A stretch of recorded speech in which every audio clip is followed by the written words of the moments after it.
Hello friends, धाकड़ concept के YouTube channel पर आप सभी का एक बार फिर से स्वागत है। मैं हूं आशीष शर्मा और आज ना मैं कोई लेक्चर लेने नहीं आया, ना ही कोई आपको टॉपिक पढ़ाने आया हूं।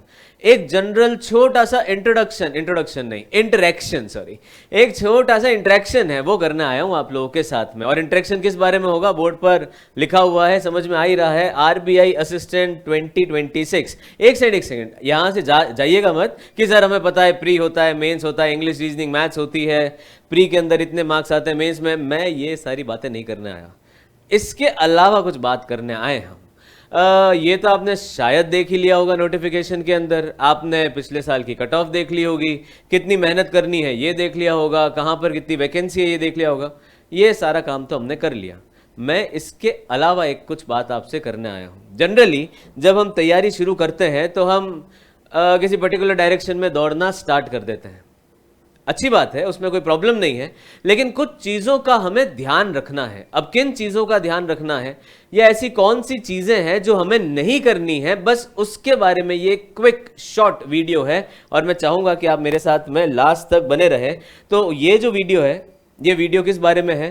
5 गलतियां जो बिल्कुल नहीं करनी चाहिए, ऐसी 5 गलतियां जो हमें बिल्कुल नहीं करनी चाहिए। अच्छा, ये केवल आरबीआई असिस्टेंट तक लिमिट नहीं है, ये चाहे आप आरआरबी का एग्जाम देंगे, चाहे आप एसबीआई का एग्जाम देंगे, चाहे आप नेशनलाइज्ड बैंक जिसे #IBPS पीओ क्लर्क का एग्जाम बोला जाता है वो एग्जाम देंगे, उस सबके लिए ये इक्वली इंपॉर्टेंट है। तो वो कौन सी 5 गलतियां हैं जो जनरली हम करते हैं, जो हमें नहीं करनी चाहिए, या जानते हुए भी हमसे वो गलती हो जाती है? ठीक, तो स्टार्ट करते हैं। सर सबसे पहली गलती सिर्फ पढ़ना और अभ्यास नहीं करना। हमें पता है सबसे इंपॉर्टेंट चीज जो है, जब हम कॉम्पिटिटिव एग्जाम्स की बात कर रहे हैं, चाहे आप बैंकिंग का एग्जाम दें, चाहे आप एसएससी का एग्जाम, या चाहे कोई भी कॉम्पिटिटिव एग्जाम दें, सबसे इंपॉर्टेंट चीज है प्रैक्टिस। हम क्लासरूम जो है वो कोर्स ज्वाइन करते हैं, हम किसी इंस्टीट्यूट में जाके पढ़ाई करते हैं, हम ऑनलाइन पढ़ाई करते हैं, तो हम क्या करते हैं, जितना टीचर ने पढ़ाया उतना पढ़ लिया। 1 घंटे की क्लास है, मान लीजिए रीजनिंग की क्लास है, 1 घंटे की रीजनिंग की क्लास हमने पढ़ ली और बस उतना ही हो गया। उतना नहीं होता सर। आपको जब टीचर ने 1 घंटा पढ़ाया है तो ये आपकी मॉरल रिस्पॉन्सिबिलिटी बन जाती है कि आप 1 घंटा तो वो जो टीचर ने पढ़ाया वो तो पढ़े ही, और उसके साथ में खुद से भी आपको 1 घंटा ऐड करना पड़ेगा। काफी सारे ऐसे स्टूडेंट होते हैं जो एक कॉमन क्वेश्चन लेके हमेशा टीचर के पास आते हैं, और वो क्वेश्चन ये रहता है कि सर हमें कितने घंटे पढ़ाई करनी चाहिए कि हमारा सिलेक्शन हो जाए। अब सर देखो, इसका ना टेक्निकली हो सकता है कोई आपको बोलेगा 10 घंटे पढ़ लो, हो सकता है कोई बोलेगा 8 घंटे पढ़ लो, कोई बोलेगा मैं तो 6 घंटे पढ़ के भी सिलेक्शन निकाल लिया था, वो सब ठीक है। लेकिन आप एक बात समझें, अगर मान लीजिए आप ऑनलाइन पढ़ रहे हैं या मान लीजिए आप ऑफलाइन पढ़ रहे हैं, हमारे पास पढ़ने के लिए कितने सब्जेक्ट्स हो गए sir? English, reasoning, maths, GK अगर आप रोज पढ़ रहे हैं ऑनलाइन या ऑफलाइन, और फिर एक है कंप्यूटर। तो कंप्यूटर चलो मैं थोड़ा सा साइड में रख देता हूं, तो 4 सब्जेक्ट तो तब भी हमारे पास में बनते हैं, इंग्लिश, रीजनिंग, मैथ्स और जीके। अब बैंकिंग पर्टिकुलर की अभी बात कर रहा हूं मैं। हर एक सब्जेक्ट की आपके पास में 4 घंटे की क्लास हो गई, मतलब जैसे 1 घंटा इंग्लिश, 1 घंटा रीजनिंग, मैथ्स और जीके हो गया, तो 4 घंटे तो आपने खुद से नहीं पढ़ा है, आपको पढ़ाया गया है, चाहे ऑफलाइन पढ़ाया गया हो चाहे ऑनलाइन पढ़ाया गया हो, तो ये 4 घंटे तो ये हो गए। इसके बाद में आपको खुद से हर एक सब्जेक्ट पर 1 घंटा ऐड करना पड़ेगा। तो 4 घंटे तो टीचर ने पढ़ाया और 4 घंटे आपने पढ़ लिया, तो 4 और 4 8 घंटे तो हो गए। अब इस 8 घंटों में पढ़ना क्या है? जो टीचर ने पढ़ाया वो उसने पढ़ाया है, वो आपने नहीं पढ़ा है, आपने तो बस सुना है, आपने उसको समझने की कोशिश की है। जैसे करंट अफेयर्स है, कई बार बोलते हैं कि सर हमने 1 घंटा करंट अफेयर्स पढ़ लिया, वो आपने नहीं पढ़ा, टीचर ने करंट अफेयर्स पढ़ा, उसमें से उसको जो समझ में आया कि उसको क्या पढ़ाना है, कितना इंपॉर्टेंट है, कितना इंपॉर्टेंट नहीं है, वो उसकी तैयारी हुई है। उसने क्लास में आके, चाहे फिर मैं कह रहा हूं, चाहे ऑनलाइन की बात करो चाहे ऑफलाइन की बात करो, फर्क नहीं पड़ रहा, वो टीचर ने पढ़ा है, आपको पढ़ाया गया है, आपने सुना है, सिर्फ आपने खुद से उसको नहीं पढ़ा। तो सिर्फ हमें मेमोराइज नहीं करनी है चीजों को, हमें उसे अंडरस्टैंड जो भी है तो वो करना है, हमें चीजें वो समझनी है। तो यहां पर सर सिर्फ पढ़ना और अभ्यास नहीं करना, मतलब टीचर ने पढ़ा दिया वो तो ठीक है, लेकिन आपको खुद से भी उसकी प्रैक्टिस करनी पड़ेगी। और प्रैक्टिस करने के लिए हमारे पास में सबसे अच्छी चीज क्या है सर? Mock test.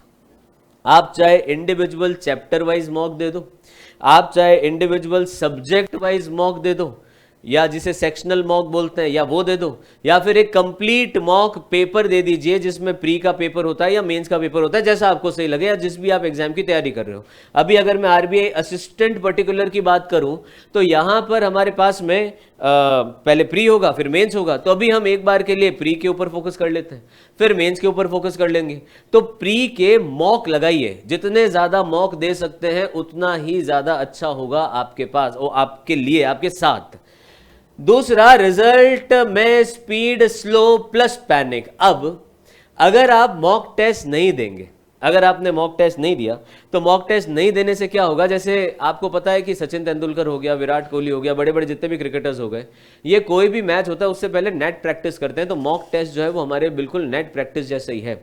अगर आप नेट प्रैक्टिस में बहुत ज़्यादा पसीना बहाएंगे तो वहां पर बहुत आराम से रन बना पाएंगे क्रिकेट के अंदर। उसी तरीके से अगर आप बहुत रिगरसली मॉक टेस्ट देंगे, सिस्टमैटिक तरीके से, बहुत सारे ठीक है लेकिन सिस्टमैटिक तरीके से मॉक टेस्ट दिया, उसका एनालिसिस किया, कितना आया कितना नहीं आया, जो नहीं आया वहां पे क्या प्रॉब्लम हो गई, जो सही हुआ बहुत अच्छी बात है, जो नहीं हुआ, जो गलत हो गया वहां पर क्या प्रॉब्लम हो गई थी, जो गलत हो गया, तो इसका पूरा कंप्लीट पेपर एनालिसिस करना, ये सारी चीजें हमें करनी पड़ेगी। अगर हम ये सारी चीजें करते हैं तो क्या नहीं होगा सर, ये पैनिक नहीं होगा।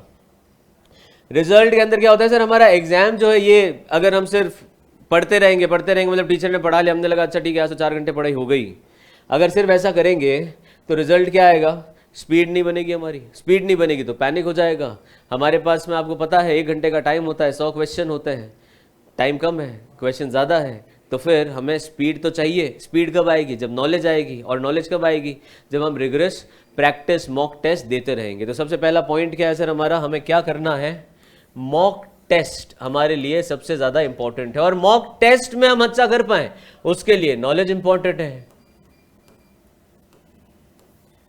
नॉलेज कहां से आएगी, जो टीचर पढ़ा रहा है वहां से नॉलेज आ जाएगी, लेकिन सिर्फ पढ़ना नहीं है, हमें क्या देते रहना है, मॉक टेस्ट भी हमें देते रहना है। तो सबसे पहली चीज, सिर्फ जो टीचर ने पढ़ा है वो काम उतना ही नहीं चलेगा, हमें मॉक टेस्ट रेगुलर बेसिस पे देने पड़ेंगे। सेकंड देखें सर, सेकंड गलती क्या है सर, गैसिंग, ये तो बिल्कुल भी नहीं करना है। अगर हम कॉम्पिटिटिव एग्जाम दे रहे हैं, हमें पता है नेगेटिव मार्किंग होगी सर, बहुत सारे क्वेश्चन होते हैं ना नेगेटिव मार्किंग नहीं होती, वो ठीक है, तो मैं उन कंडीशंस की बात नहीं कर रहा। मैं अभी आरबीआई असिस्टेंट पे फोकस कर रहा हूँ और बैंकिंग के एग्जाम हमारा कंसिडरेशन है, और बैंकिंग के एग्जाम में हमारे पास में जो है नेगेटिव मार्किंग होती है। तो यहाँ पर सर गैस नहीं करना है, तुक्का नहीं लगाना है। एक इंसिडेंस आपके साथ में शेयर करता हूँ। मेरा एक स्टूडेंट था, बहुत पुरानी बात हो गई अभी, मेरा एक स्टूडेंट था और उसने आईबीपीएस क्लर्क का शायद एग्जाम दिया था। आईबीपीएस क्लर्क के एग्जाम की बात है, आज से बहुत साल पहले की बात है ये। तो आईबीपीएस क्लर्क के एग्जाम की ये बात है और मेंस की बात है, प्री क्लियर हो चुका था, अब मेंस की हम बात करेंगे। तो मेंस के अंदर जैसे जो भी लोग मेंस देने के लिए बैठे थे, सबने ठीक ठाक क्वेश्चन किए, सबने इंग्लिश, उसने सारे सेक्शन के अंदर ठीक ठाक अटेम्प्ट किए, रीजनिंग के अंदर, इंग्लिश के अंदर, मैथ्स के अंदर, जीके के अंदर। कंप्यूटर वाले सेक्शन के अंदर उससे केवल 5 क्वेश्चन ही अटेम्प्ट हुए। अब उसको लगा ऐसा कि 5 क्वेश्चन ही हुए, और कंप्यूटर की कट ऑफ तो पिछले साल जो है वो 10, 11, 12 नंबर गई थी, तो अभी तो मैंने केवल 5 ही किए, तो मेरी तो कट ऑफ भी क्लियर नहीं होगी।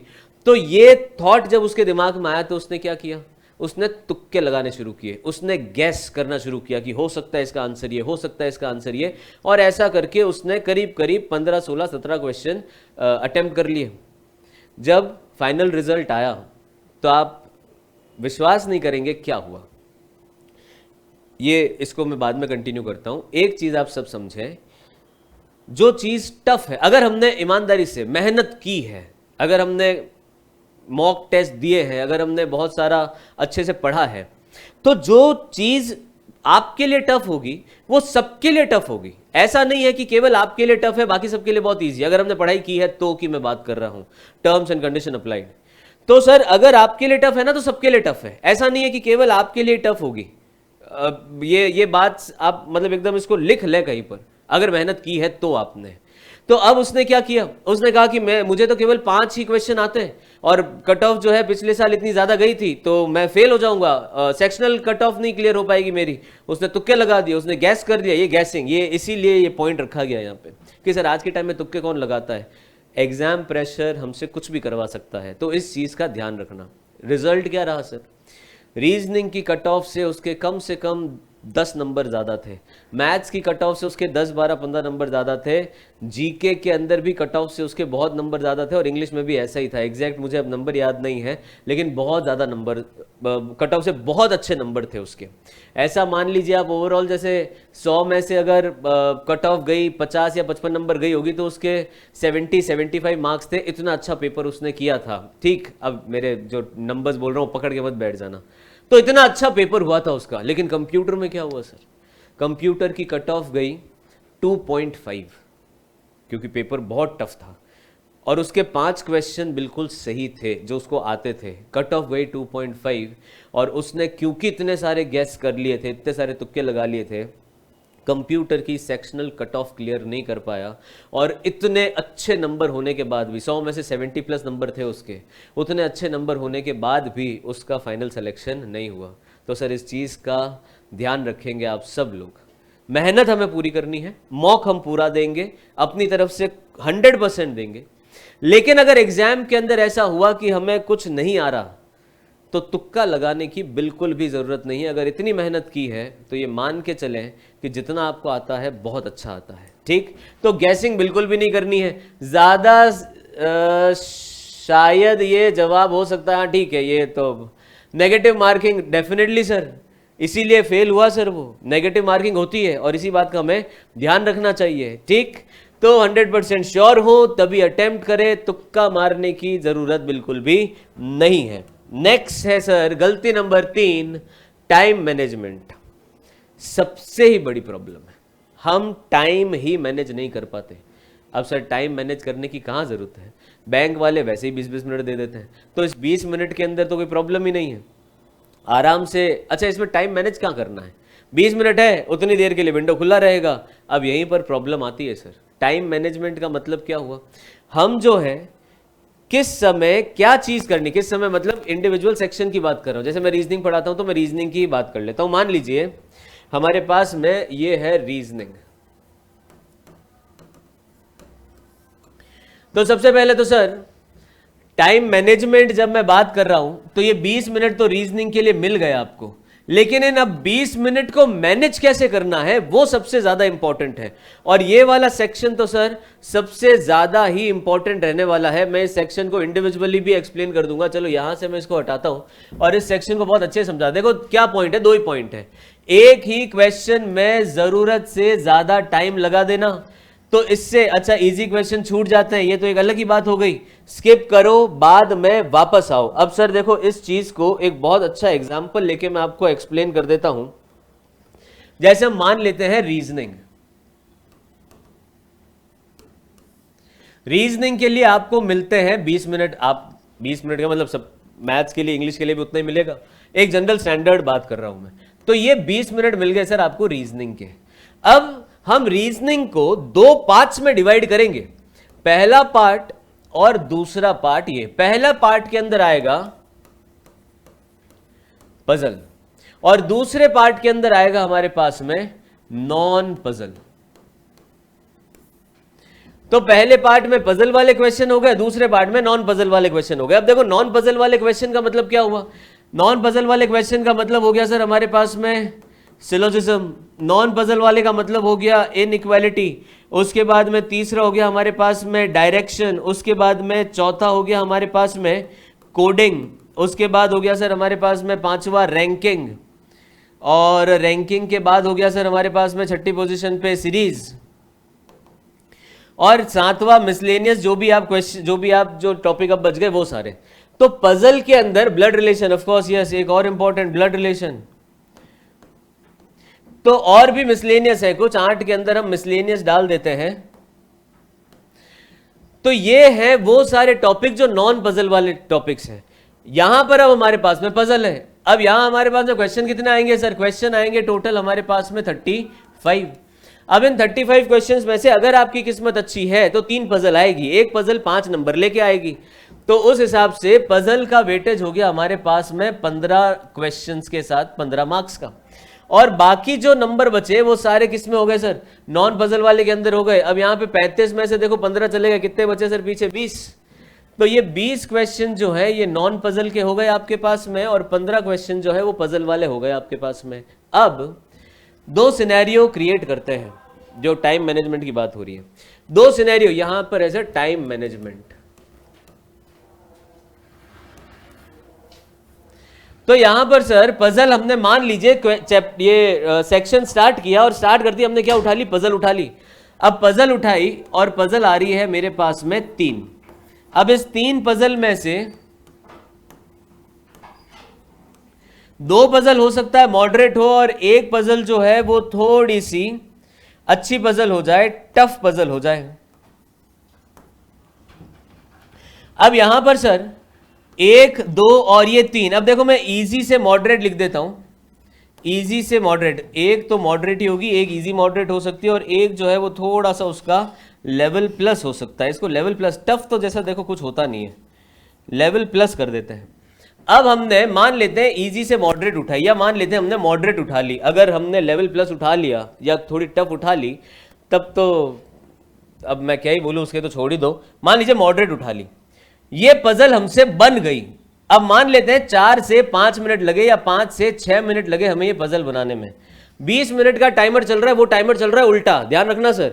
20 मिनट का टाइमर है, टाइमर चल रहा है उल्टा। तो अब जब मैंने 5 से 6 मिनट लगा लिए तो मेरा जो टाइमर है वो क्या दिखा रहा है, आपके पास में 14 मिनट बचे। और 14 मिनट के अंदर ये 14 मिनट बचे, और 14 मिनट में आपने क्वेश्चन कितने किए सर, एक पजल 5 क्वेश्चन बस।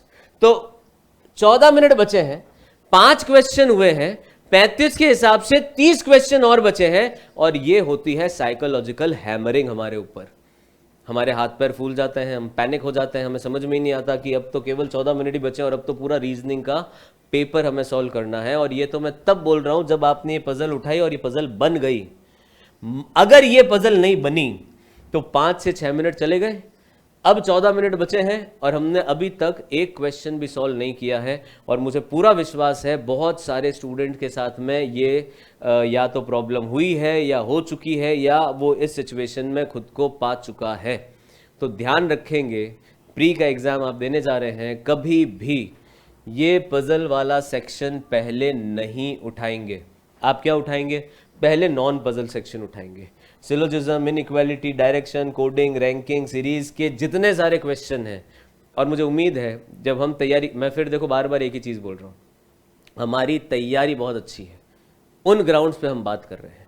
तो यहाँ पर ये जो चैप्टर्स हैं, आपको क्या लगता है आप कितने क्वेश्चन मिस कर पाओगे? 20 नंबर है, 20 नंबर में से 2, 3, 4 नंबर, 4 नंबर मान लो, 5 नंबर मान लो, तो भी 15 क्वेश्चन तो हमसे अटेम्प्ट होंगे, सही होंगे, कॉन्फिडेंटली होंगे। तो ये जो 20 मिनट है ना सर, इस 20 मिनट को आप 2 हिस्सों में डिवाइड कर लीजिए। यहां पर दे दीजिए आप 10 मिनट और यहां पर दे दीजिए आप 10 मिनट। 10 मिनट के अंदर आप 15 क्वेश्चन कर चुके। अब घड़ी में टाइमर जो चल रहा है वो बता रहा है कि अब 10 मिनट बाकी हैं, और स्क्रीन पे दिखा रहा है कि आप ऑलरेडी 15, और मैं 15 तो सर मिनिमम मान रहा हूं, 15 प्लस, क्योंकि आरबीआई असिस्टेंट का जो पेपर है वो इजी आता है सर, टफ नहीं आता है। तो मैं तो सर यहां पर 20 में से 20 ही बोलना चाहूंगा, लेकिन ठीक है सर, इतना क्या 20 में से 20, 15 ठीक सर, मन तो नहीं कर रहा 15 का, मैं इसको 18 कर देता हूं सर, क्योंकि पेपर एक्चुअली ऐसा ही आता है। आपने कट ऑफ देखी होगी, आपको समझ में आ रहा होगा। तो यहां पर 18 नंबर आ रहे हैं हमारे, 18 नंबर, 18 क्वेश्चन हम कर चुके कितने टाइम में, 10 मिनट के अंदर। अब जो केस 1 में वो जो साइकोलॉजिकल हैमरिंग हुई थी, जब हम पैनिक कर गए थे, हाथ पैर फूल गए थे, यहां पर वैसा बिल्कुल भी नहीं होगा। यहां पर हमारे पास में कॉन्फिडेंस आ जाएगा। 10 मिनट बचे, हम 18 तो ऑलरेडी कर चुके। अब जो 10 मिनट बचे उसको 5-5 मिनट के 2 हिस्सों में डिवाइड कर देंगे। अगर इजी है, अगर मॉडरेट है तो ठीक है, अगर इजी है तब तो शायद 5 मिनट से भी कम टाइम के अंदर ये पजल बन जाएगी। आ रही है बात समझ? तो ये बनेगी ही बनेगी। तो अगर मैं ये मान लेता हूं कि 5-5 मिनट के अंदर ये 2 पजल भी हमारे पास में सेट हो जाती है, तो यहां से निकलते हैं 10 नंबर, 18 नंबर प्लस यहां से निकल गए 10 नंबर प्लस यहां से निकल गए 28, 29, 30 नंबर के आसपास हम पहुंच जाते हैं। तब की बात कर रहा हूं जब पेपर बहुत ईजी है। अगर पेपर थोड़ा सा भी टफ है, अगर रीजनिंग का सेक्शन थोड़ा सा भी टफ है, जो जनरली आपको क्लैरिकल के एग्जाम्स में देखने को मिलता है, मैं अभी पीओ की बात नहीं कर रहा सर, लेकिन गणित वहां पर भी यही काम आएगी। अगर पीओ का प्री का एग्जाम दे रहे हो तब भी ये ही गणित काम आने वाली है, हर एग्जाम में ये गणित काम आने वाली है। इसको अगर आप चाहो तो फोटो खींच लो, नोट कर लो, स्क्रीनशॉट ले लो, जो आपकी मर्जी। सर देखो, आपके पास में खुद की स्ट्रैटेजीज होंगी, लेकिन ये वाली ना एकदम फुल प्रूफ स्ट्रैटेजी है, ये यहां पर कोई चूक नहीं है और सारी गणित बिल्कुल सेट है। आप अगर बोलेंगे तो एक और अच्छे से हर एक टॉपिक वाइज एक्सप्लेनेशन हो जाएगा, इसका कोई प्रॉब्लम नहीं है। आज के लिए तो वो हमारा कंसर्न नहीं था, टाइम मैनेजमेंट है, इसलिए मैं रीजनिंग बता रहा हूँ। हो सकता है इंग्लिश वाले सर ने आपको डेफिनेटली इंग्लिश के बारे में बोला होगा और मैथ्स वाले भी सर आपको बता देंगे इस चीज़ के लिए, लेकिन रीजनिंग का तो फुल प्रूफ प्लान है ये।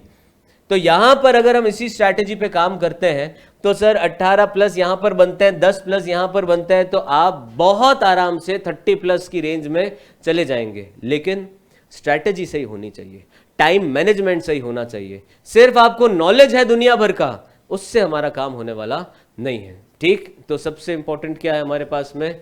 Time management. चलिए अगली गलती पर आते हैं। गलती नंबर 4, सब सब्जेक्ट को इक्वल टाइम नहीं देते।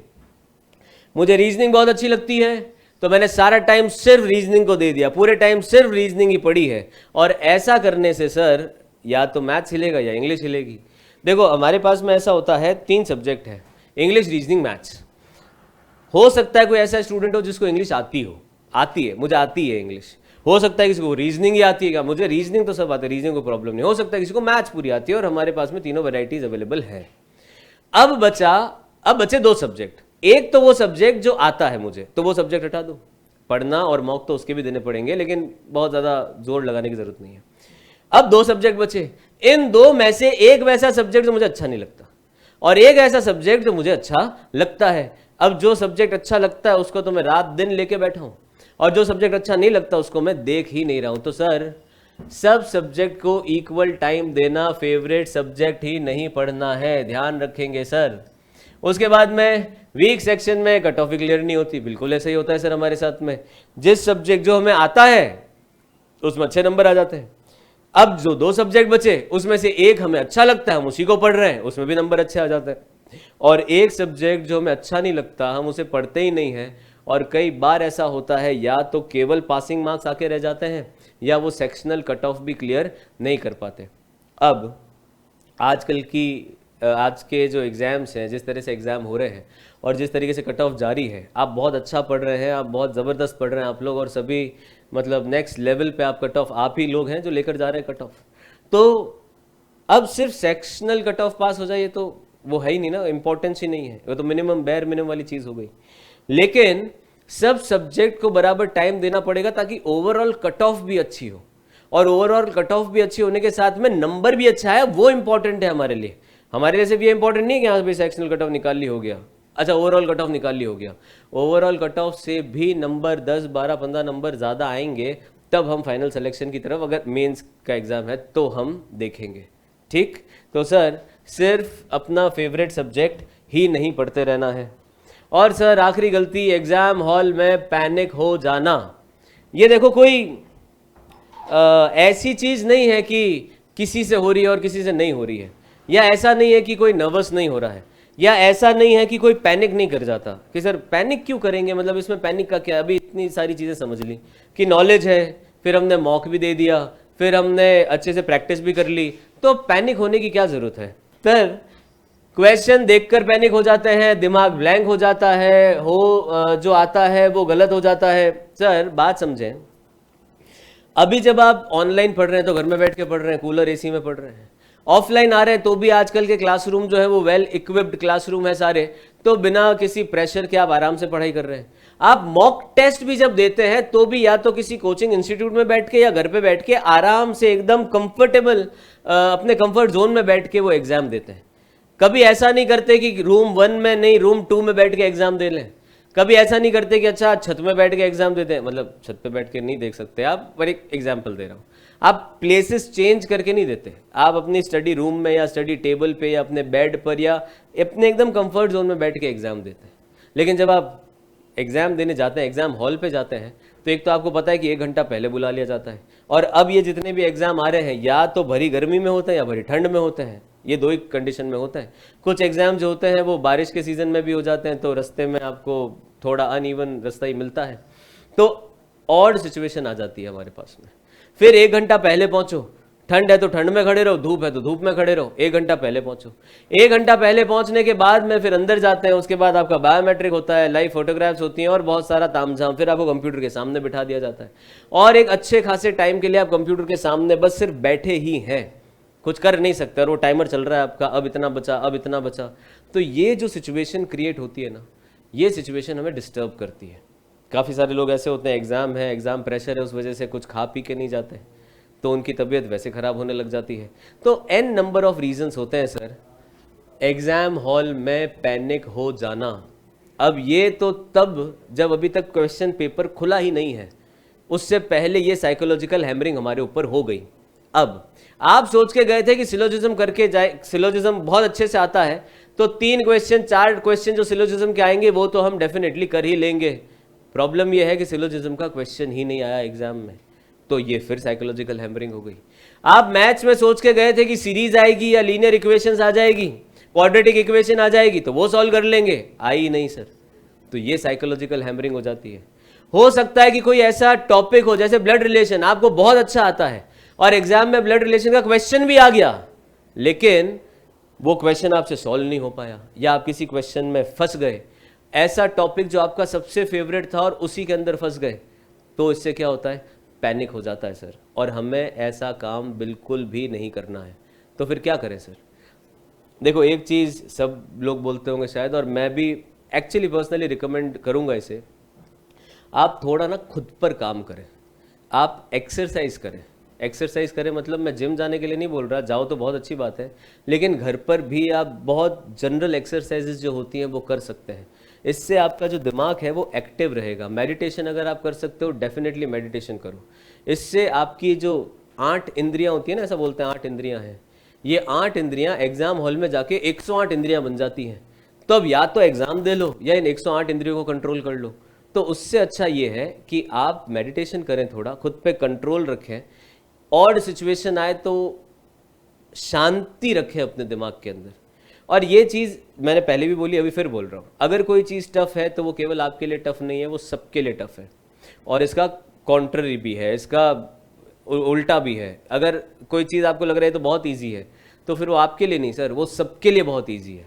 ठीक है, तो सर क्वेश्चन देखकर पैनिक हो जाना, अब जब हम बहुत सारी प्रैक्टिस मॉक दे चुके होंगे तो ये तो अब नहीं ही होगा कि अब क्वेश्चन देख के पैनिक हो जाओ। हो सकता है कोई क्वेश्चन ऐसा है जो आपको फंसाने की कोशिश करे, बट ठीक है ना, कोई प्रॉब्लम नहीं है, क्योंकि हम प्रैक्टिस कर चुके हैं, क्योंकि हम बहुत सारे मॉक टेस्ट दे चुके हैं, तो क्वेश्चन हमें उतना परेशान तो नहीं करेगा। तो ये वाला तो पॉइंट ही हम हटा देते हैं। दिमाग ब्लैंक हो जाना, दिमाग ब्लैंक जनरली तब होता है जब हम कुछ एक्सपेक्ट कर रहे होते हैं और वैसा नहीं होता, तब हमारा दिमाग एकदम जोन आउट हो जाता है, तब हमें समझ में नहीं आता कि ये क्या हो गया। तो आप मेडिटेशन करें, बहुत सारे मॉक टेस्ट दें, प्रैक्टिस रेगुलर करते रहें, प्रैक्टिस ना छोड़ें। ऐसा नहीं है कि टीचर ने कोई चैप्टर पढ़ाया तब तक तो उसकी प्रैक्टिस की, अब उस चैप्टर या उस क्वेश्चन को देख ही नहीं रहे, तो ऐसा ना करें। अगर आप रेगुलर प्रैक्टिस करते रहेंगे, अपने मेडिटेशन करते रहेंगे, मेंटल एक्सरसाइजेस करते रहेंगे आप, तो ये दिमाग ब्लैंक होने वाला जो काम है ये नहीं होगा। उसके बाद में जो आता है वो भी गलत हो जाता है। अब जब हम पैनिक करेंगे तो कई बार ऐसा होता है ना कि हमें गुस्सा आ जाता है और हम गुस्से में कुछ बोल देते हैं, फिर हमें जब गुस्सा शांत हो जाता है तो हम सोचते हैं कि यार ये मैंने क्या किया, मैं तो ऐसा इंसान ही नहीं हूँ, मैंने इतना गलत कैसे बोल दिया। तो जब हम पैनिक करते हैं और उस सिचुएशन में जब हम टाइम बाउंड हैं, 60 मिनट का टाइम है हमारे पास में, इनफैक्ट हर एक सेक्शन में तो 20-20 मिनट का ही टाइम है, और वहाँ पर भी अगर हम पैनिक कर जाएंगे तो सर ये तो होना ही है, जो आएगा वो भी हम भूल जाएंगे। तो ऐसा नहीं करना है, ये ना हो इसके लिए क्या करना है वो मैं आपको बता चुका हूँ। डीप ब्रीदिंग करें, अगेन मेडिटेशन करें, राइट क्वेश्चन का सिलेक्शन करें। राइट क्वेश्चन सिलेक्शन का मतलब ये सर, आपके पास में 20 मिनट के टाइम के अंदर 35 क्वेश्चन रीजनिंग के खुले, 35 क्वेश्चन मैथ्स के खुले, 30 क्वेश्चन इंग्लिश के खुले। आप उस क्वेश्चन से शुरुआत करें जो आपको लगता है कि बहुत मतलब डुएबल क्वेश्चन है। जैसे मैंने आपको रीजनिंग के लिए तो बता दिया, पहले नॉन पजल वाले क्वेश्चन उठाएंगे और उसके बाद पजल वाले क्वेश्चन उठाएंगे। तो राइट क्वेश्चन अगर आप सेलेक्ट करेंगे तो कॉन्फिडेंस बढ़ेगा। गलत क्वेश्चन सेलेक्ट कर लिया, नहीं हुआ, तो अगेन साइकोलॉजिकल हैमरिंग। तो उस हैमरिंग से हमें बचना है। तो आराम से खुद पे मेहनत करें, एक्सरसाइज करें, फिजिकल एक्सरसाइज वर्कआउट करें, मेडिटेशन करें। योगा वोगा तो मैं आपको नहीं बोलूँगा सर, क्योंकि फिर वो करने के तरीके होते हैं। तो मेडिटेशन आप कर सकते हैं, डीप ब्रीदिंग आप कर सकते हैं। कई बार ऐसा हो कि आप पढ़ाई करने बैठे हैं, कोई क्वेश्चन आया, नहीं हो रहा है, ठहराव रखें, रुक जाएं, थोड़ा सा गहरी सांस लें ताकि दिमाग तक थोड़ा ऑक्सीजन पहुंचे आपके, और उसके बाद उस क्वेश्चन को ट्राई करें। अगर तब भी नहीं हो रहा है, थोड़ी देर के लिए उस क्वेश्चन को छोड़ दें, कोई दूसरा क्वेश्चन कर लें, कोई सब्जेक्ट चेंज कर लें, फिर घंटे 2 घंटे बाद वापस उस क्वेश्चन पे आए। मैं क्वेश्चन छोड़ने के लिए नहीं बोल रहा, उस थोड़ी देर के लिए उस क्वेश्चन को छोड़ने के लिए बोल रहा हूँ। आ रही है बात समझ? सबके समझ में आ रहा है? तो सर मुझे नहीं पता आप लोग इस वीडियो को कितनी देर तक देखने वाले हैं, लेकिन अगर आपने इस वीडियो को अभी तक देखा है, लास्ट तक, इस पॉइंट तक देखा है, और ये 5 चीज़ें आपको भी समझ में आई है, तो डेफिनेटली आप इन्हें कोशिश करें इम्प्लीमेंट करने की, और अपने फ्रेंड्स के साथ भी डेफिनेटली शेयर करना। वो आपकी चॉइस है, करो ना करो, लेकिन खुद इंप्लीमेंट करने की कोशिश ज़रूर करना। ठीक, चलिए, बस इतनी सी ही बात करनी थी आपसे। हो सकता है मैंने थोड़ा सा ज़्यादा टाइम ले लिया होगा आपका, बट ये शायद करना इम्पोर्टेंट था, क्योंकि इस बारे में कोई बहुत ज़्यादा बात कर नहीं रहा। ठीक, चलिए, धन्यवाद है आप सभी का वीडियो में अंत तक बने रहने के लिए। Thank you everyone.